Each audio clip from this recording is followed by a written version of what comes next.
اعوذ باللہ من الشیطان الرجیم بسم اللہ الرحمن الرحیم الحمد للہ رب العالمین الرحمن الرحیم والصلاة والسلام علی سید الانبیاء والمرسلین امام المتقین خاتم النبیین سیدنا و مولانا محمد وعلی آلہ و اصحابہ اجمعین۔ ربیع الاول ماشاءاللہ شروع ہو چکا ہے۔ پچھلی نشست میں ہم نے بات کی تھی کہ سیرت النبی صلی اللہ علیہ وسلم کے حوالے سے کچھ گفتگو کی جائے گی، شروع کریں گے۔ ربیع الاول میں ہم تمام جمعے جو ہیں ان میں انشاءاللہ سیرت النبی کے حوالے سے بات کریں گے، اور پھر بعد میں ہم ہر مہینے ایک بار سیرت النبی کا بیان کریں گے۔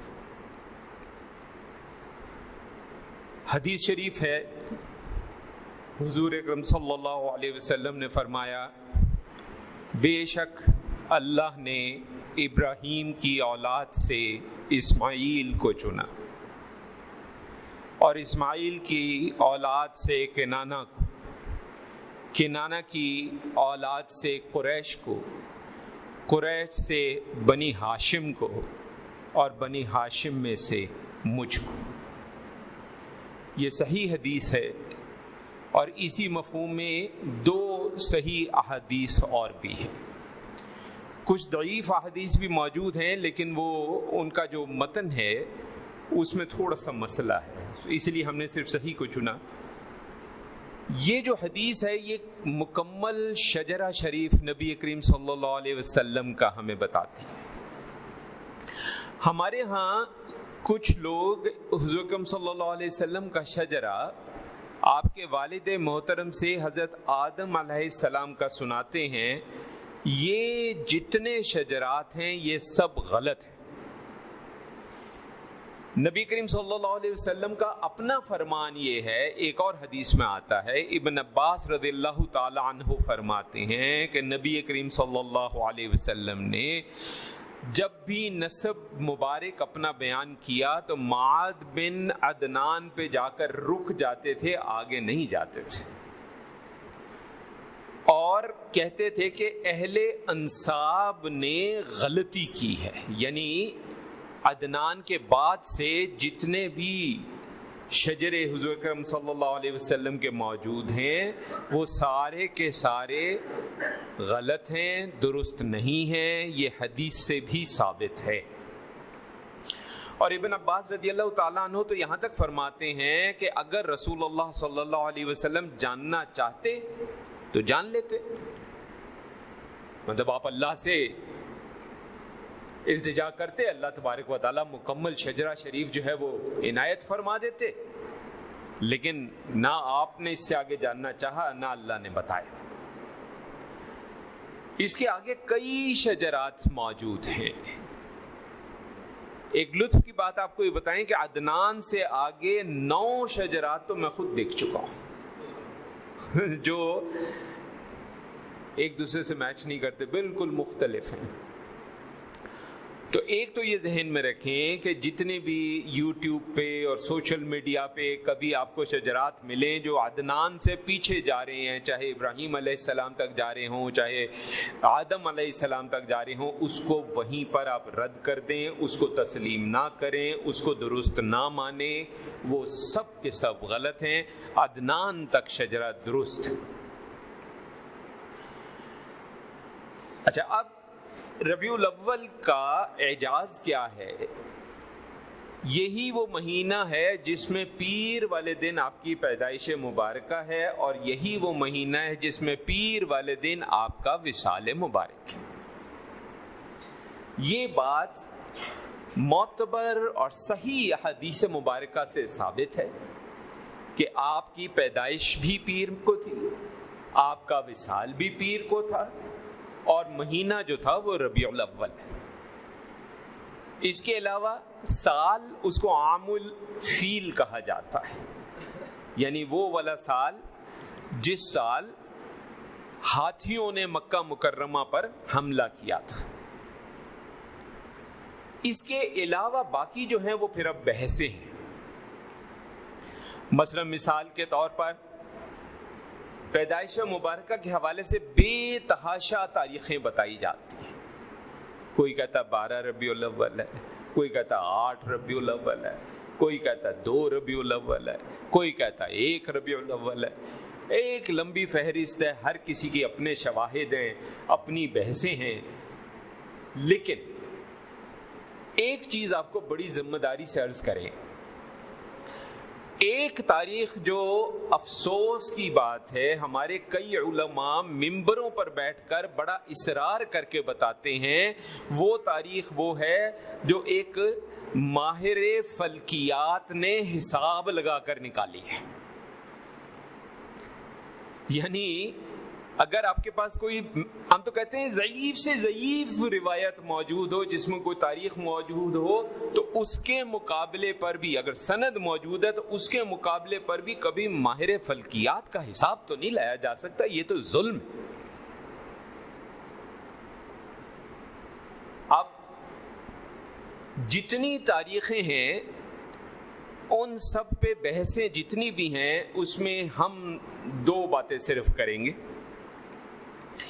ایک تو کچھ حضرات، اور یہ بات مجھ ناچیز کو ایک جمعہ کے بیان میں اسلام آباد میں ممبر سے بھی سننے کو ملی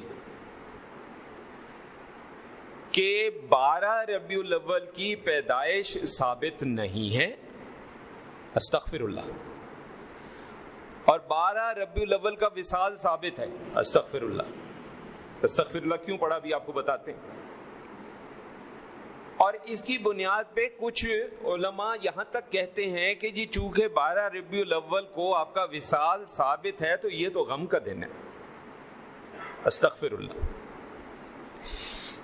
ایک روایت نظر سے گزری کچھ عرصہ پہلے، چونکہ سند دیکھنے کا موقع نہیں ملا اس لیے ہم یہ نہیں کہہ سکتے صحیح ہے یا ضعیف ہے، لیکن اس کا جو متن ہے وہ بھی ہم آپ کے سامنے ثابت کر دیں گے کہ درست ہے. کئی بار ضعیف روایات کا بھی متن درست ہوتا ہے، بلکہ بے سند کا بھی کئی بار درست ہوتا ہے. وہ یہ ہے کہ کسی بھی امت کے لیے نبی کی پیدائش بھی مبارک ہے اور اس کا وصال بھی مبارک ہے. اس کی وجہ کیوں ہے اب ذرا دیکھیے آپ. اگر یہ ضعیف بھی ہو اور بے سند بھی ہو، ہم نے کہا جی چونکہ اتفاق نہیں ہوا اس لیے کوئی دعویٰ نہیں کرتے، پھر بھی یہ بات درست ہے. اور کیوں درست ہے ذرا غور فرمائیے. پیدائش تو اس لیے مبارک ہے کہ اس سے عوام کی ہدایت کا دروازہ کھلے گا، اور وصال اس لیے مبارک ہے کہ جس امت کی موجودگی میں نبی کا وصال نہیں ہوتا وہ امت ہمیشہ عذاب میں تباہ و برباد ہوتی ہے. جتنی بھی ایسی امتیں گزری ہیں، جتنے انبیاء، جتنے رسول علیہم السلام گزرے ہیں، جن کی امت نے ان کا وصال نہیں دیکھا تو وہ اس لیے نہیں دیکھا کہ وہ تباہ ہوئی تھی. تو آپ کا وصال اس امت کے لیے وہ بھی مبارک ہے، اور آپ کی پیدائش اس امت کے لیے وہ بھی مبارک ہے. اس کے علاوہ نبی کریم صلی اللہ علیہ وسلم کی ایک اور حدیث موجود ہے جس میں واضح طور پہ آپ نے ہمیں بتایا ہے کہ اللہ تبارک و تعالیٰ نے باقاعدہ آپ کو جسے کہتے ہیں نا چوائس دی تھی، آپشن دی تھی، موقع دیا تھا، اچھا فیصلہ کر لیں. اور آپ نے پسند کیا کہ نہیں میں اپنے رب سے ملنا چاہتا ہوں. اصل متن جو ہے کسی وقت اگلی سیرت النبی کی کسی اگلی نشست میں جو الفاظ ہیں وہ بھی بتا دیں گے. اچھا اب ہم بتاتے ہیں کہ ہماری رائے میں 12 ربیع الاول پیدائش کی تاریخ کے طور پہ مضبوط ترین روایت ہے. اگر آپ اس کو صحیح نہیں بھی مانتے تو مضبوط ترین ہے. اگر آپ کے پاس 50 احادیث ہوں اور ساری کی ساری ضعیف ہوں یا متصل سند نہ ہو، ٹوٹی ہوئی سند ہو، تو جو سب سے زیادہ مضبوط ہے اس کو مانا جائے گا. آپ یہ نہیں کہہ سکتے کہ نہیں فلاں نے یہ بھی کہا ہے، فلاں نے یہ بھی کہا ہے، فلاں نے یہ بھی کہا ہے. یہ تو پھر ضد کرنے والی بات ہے. ابن اسحاق رحمت اللہ علیہ ایک تابعی ہے، اور آپ وہ شخصیت ہے جنہوں نے سیرت النبی پہ پہلی کتاب لکھی ہے، جس کو سیرت ابن اسحاق کہا جاتا ہے۔ وہ کتاب آج موجود نہیں ہے، اس کے کچھ حصے موجود ہیں، باقی وہ تباہ ہو چکی، ختم ہو چکی۔ اور ہمارے ہاں پچھلے 3-4 مہینے 6 مہینے یا شاید غالباً سال سے مجھے ناچیز کو موقع مل رہا ہے، بار بار پوسٹ آ رہی ہیں، جناب ابن اسحاق دیکھیں ترجمہ ہو گیا، آپ خریدیے، اتنے کی مل جائے گی۔ بھائی یہ کتاب موجود نہیں ہے، کیوں لوگوں کو دھوکہ دے رہے ہیں؟ اب اس کا کچھ حصہ بمشکل کہتے ہیں کہ 15 سے 20% ہے جو موجود ہے کسی لائبریری کے اندر، اس میں موجود تھا دمشق میں غالباً کسی لائبریری، مگر صحیح یاد ہے۔ اگر کسی نے وہ حاصل کیا اور اس کا ترجمہ کر لیا تو وہ مکمل کتاب نہیں ہے، تو 15-20% ہے۔ تابعی پہلی سیرت کی کتاب، اور وہ لکھتے ہیں رحمت اللہ علیہ، آپ کہتے ہیں کہ پیدائش مبارک عام الفیل ربیع الاول 12ویں رات، یعنی 12 ربیع الاول۔ اب تابعی کہہ رہا ہے، پھر امام بہقی رحمت اللہ علیہ نے صحیح سند کے ساتھ ابن اسحاق التابعی رحمت اللہ علیہ کا یہی قول بیان کیا۔ پھر ابن ابی شیبہ، یہ نام کم از کم احناف کے یہاں بہت زیادہ مشہور ہے، انہوں نے 2 صحابہ سے، جابر ابن عباس رضوان اللہ تعالی علیہم اجمعین، واضح طور پہ یہ قول دونوں صحابہ کا پیش کیا متصل سند کے ساتھ، ٹوٹی سند کے ساتھ نہیں، متصل سند کے ساتھ، کہ پیدائش 12 ربیع الاول کو ہوئی۔ اب ہمارے ہاں عام طور پہ اس سند کو بالکل صحیح مانا جاتا ہے، لیکن ہم نے خود اس سند کو دیکھا ہے، اس میں ایک جو راوی ہے وہ مشکوک ہے ہمارے نزدیک۔ لیکن تابعی کا قول ہو براہ راست، متصل سند کے ساتھ تابعی کا قول ہو، صحیح روایت، اور ایک راوی کے شک کے ساتھ 2 صحابہ کا قول ہو۔ اب ہمارا معاملہ بڑا سیدھا سا ہے، اگر آپ 12 ربیع الاول کے علاوہ کوئی اور تاریخ پیدائش ثابت کرنا چاہتے ہیں تو آپ کو اس کی ٹکر کی سند لا کے دینی پڑے گی۔ اگر اس کی ٹکر کی سند آپ نہیں لا سکتے تو ہم کوئی ایسی بات جو بے سند ہو یا اس سے کمزور سند کی روایت ہو اس کو لے کر آئیں، اور یا اٹھا کے ایک ماہر فلکیات کی کوئی آپ اٹھا کے لے آئیں گے جس نے حساب کر کے بتایا ہے کہ جناب یہ تو فلاں تاریخ بنتی ہے۔ ہم ان سب باتوں کو بڑے ادب اور احترام کے ساتھ، کیونکہ بد زبانی ہم نے نہیں سیکھی الحمدللہ، بد کلامی ہم نے نہیں سیکھی الحمدللہ، بڑے ادب کے ساتھ، بڑے احترام کے ساتھ ہم ان کو کہیں گے کہ جناب اگر آپ اتنا ہی آپ کو شوق ہے کہ ہمیں منوائیں یہ تاریخ ہے تو اس کی سند اس سے زیادہ مضبوط سند لا کے دو، پھر بات کریں گے۔ تو اس لحاظ سے اگر کوئی کہے کہ 12 ربیع الاول کو پیدائش ثابت نہیں ہے تو یہ جھوٹ ہے۔ اب آتے ہیں 12 ربیع الاول کو وصال، وہ کہتے ہیں ثابت ہے، ہم کہتے ہیں یہ بھی جھوٹ ہے۔ ایک بات پوری ذمہ داری سے بتا دیں، 12 ربیع الاول کو آپ کا وصال نہیں ہوا، یہ غلط ہے۔ اور یہ کوئی نئی بات نہیں، آج کل بہت سے لوگ یہ بات کر رہے ہیں، اور یہ جو حساب ہے یہ حساب بھی پیش کر رہے ہیں، لیکن یہ ذہن میں رکھیں کہ یہ بتا دینا چاہیے یہ کوئی 800 سال پرانی تحقیق ہے، نئی تحقیق نہیں ہے۔ لوگ ایسے پیش کرتے ہیں جیسے انہوں نے یہ کام، انہیں ہی پتہ چلا ہے آج 1500 سال بعد، کسی کو تو پتہ ہی نہیں چلا۔ یہ تقریباً 800 سال پرانی تحقیق ہے۔ ہمیں پتہ ہے کہ جو خطبہ حج پہ حضور اکرم صلی اللہ علیہ وسلم نے دیا وہ 9 تاریخ تھی۔ صحیح حدیث سے ہمیں پتہ ہے کہ اس دن جمعہ تھا۔ صحیح حدیث سے ہمیں پتہ چلتا ہے کہ آپ کا وصال پیر کو ہوا۔ آپ خود دیکھ لیں، کیلنڈر چھوٹا سا آپ خود بنا لیں. ذوالحج یا 29 کا ہوگا یا 30 کا ہوگا, پھر محرم یا 29 کا ہوگا یا 30 کا ہوگا, اور پھر سفر یا 29 کا ہوگا یا 30 کا ہوگا, اور اس کے بعد ربیع الاول میں آپ کا وصال مبارک. اب اگر جمعے کو 9 ہو اور تینوں مہینے جو ہیں وہ آپ کے 30 دنوں کے ہوں, تو 12 ربیع الاول جو ہے وہ اتوار کو آتی ہے, پیر کو نہیں آتی. کوئی ایک مہینہ آپ 29 کا کر دیں تو ہفتہ ہو جائے گا, 2 مہینے 29 کے کر دیں جمعہ ہو جائے گا, 3 مہینے 29 کے کر دیں جمعرات ہو جائے گی. یعنی پیر کو تو 12 ربیع الاول آنا کسی طرح ممکن ہی نہیں ہے. آپ خود بیٹھ کے چھوٹا سا کیلنڈر بنا سکتے ہیں. تو اگر کوئی کہے کہ آپ کا وصال جناب 12 ربیع الاول کو ہوا تھا اور اس دن پیر تھی, تو یا تو وہ لا علم ہے, یا وہ کم علم ہے, یا وہ جھوٹا ہے. اس لیے پوری ذمہ داری سے آج ہم آپ کو یہ بات عرض کر رہے ہیں, 12 ربیع الاول آپ کی پیدائش مضبوط ترین سند کے ساتھ ثابت, اور 12 ربیع الاول آپ کا وصال نہیں ہے. یہ بات بھی آپ کے سامنے ہم نے رکھ دی, آپ خود بھی اس کو دیکھ سکتے ہیں. اس میں کوئی ایسی بات نہیں ہے کہ کوئی ایک عام مسلمان اس کو دیکھ نہ سکے. حضور اکرم صلی اللہ علیہ وسلم آپ کی پیدائش مبارکہ تمام عالم انسان ہمارا ماننا یہ ہے کہ مبارک ترین دن ہے یہ,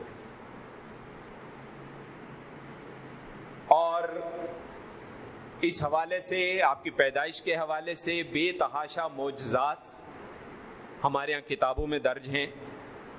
افسوس کے ساتھ عرض کرتے ہیں اس میں سے زیادہ تر جو ہیں وہ بے سند اور جھوٹے ہیں.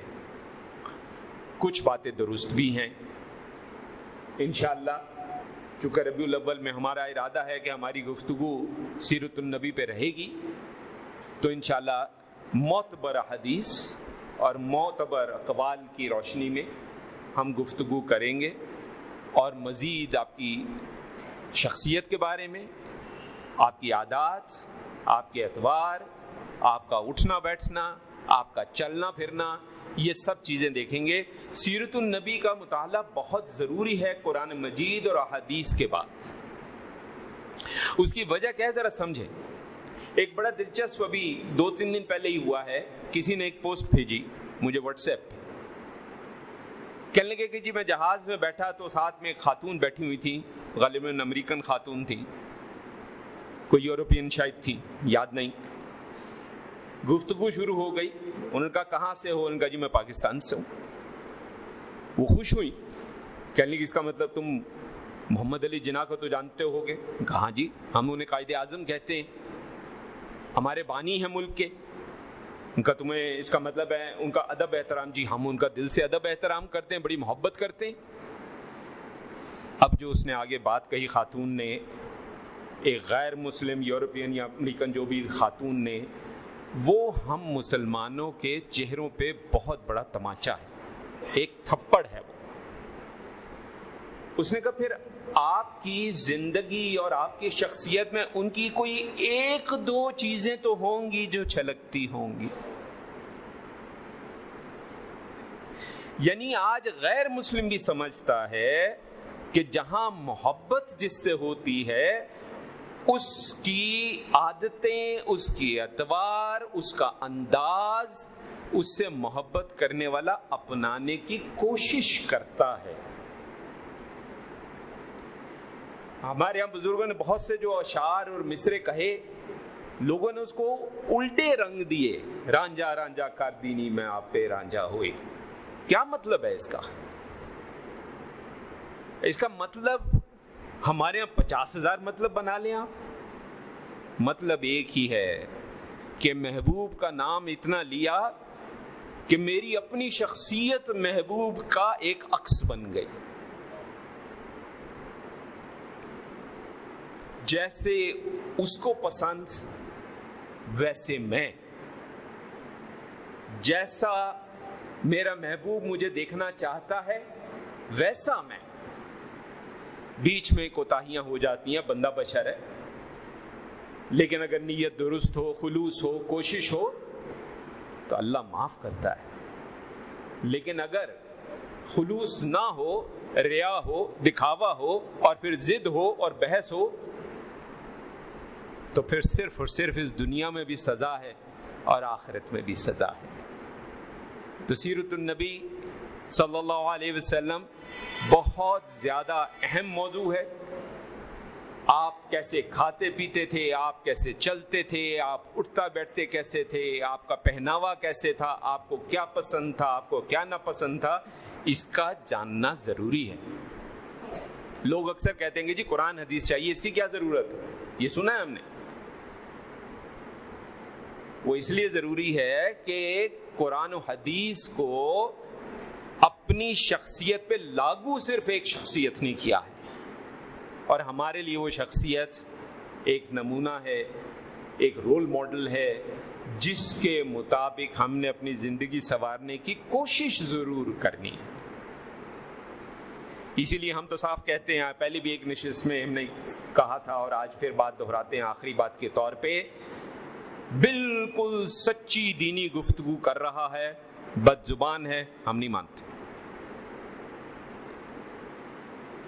جو اپنے نبی صلی اللہ علیہ وسلم کے فرمان کے مطابق اپنی زبان نرم نہیں کر سکا، اگر اس کی بات سچی بھی ہے تو ہم سننے کو تیار نہیں. اللہ تعالی ہم سب کو ہدایت، قرآن سمجھنے کی ہدایت، حدیث سمجھنے کی ہدایت، نبی کریم صلی اللہ علیہ وسلم کی ہستی کو سمجھنے کی ہدایت. وہ تمام لوگ جنہوں نے اللہ سے اور اللہ کے حبیب صلی اللہ علیہ وسلم سے محبت کی ہے، ان کی زندگی کو سمجھنے کی ہمیں ہدایت. اسی لیے ہم ہر نماز میں جب کھڑے ہوتے ہیں تو اللہ سے انعام یافتہ لوگوں کا راستہ مانگتے ہیں. یہ انعام یافتہ لوگوں کا راستہ کیسے مانگیں گے جب ہمیں پتہ ہی نہیں ہے کہ انعام یافتہ لوگ کیسے تھے؟ ہم نے اپنے انعام یافتہ لوگوں کی شخصیت اپنے بچوں کو نہیں بتائی. ہم نے کہا جی وہ ہوا میں اڑے تھے، وہ پانی میں چلے تھے، ادھر سے وہ ہندو اڑا، ادھر سے ان کے جوتے اڑے. ہم ان کرامات کے قائل ہیں، لیکن کرامات مسلمانوں کے لیے نہیں ہوتی ہیں. مسلمان کے لیے تو ایمان ہے، یہ کرامات غیر مسلم کے لیے ہیں. ان کی شخصیت جاننا ضروری ہے، ان کا طرز زندگی جاننا ضروری ہے. اور اگر آپ سیرت النبی پر ہی وقت لگا دیں، آگے جانے کا وقت ہی نہیں ملنا آپ کو. اتنا کچھ موجود ہے آپ کی زندگی سے متعلق. اللہ نے اپنے حبیب صلی اللہ علیہ وسلم کی ہر بات ہمارے سامنے رکھی ہے، ہمیں پہنچائی ہے، اور ہر معاملے میں پہنچائی ہے. تو دعا ہے کہ اللہ تعالی ہم پہ خاص فضل کرے، رحم کرے، کرم کرے، اور ہمیں اس صحیح سیدھے راستے پر گامزن ہونے کا اذن توفیق بخشے. وصلی اللہ علی خیر خلقہ سیدنا و مولانا محمد وعلی آلہ و اصحابہ اجمعین برحمتک یا ارحم الراحمین.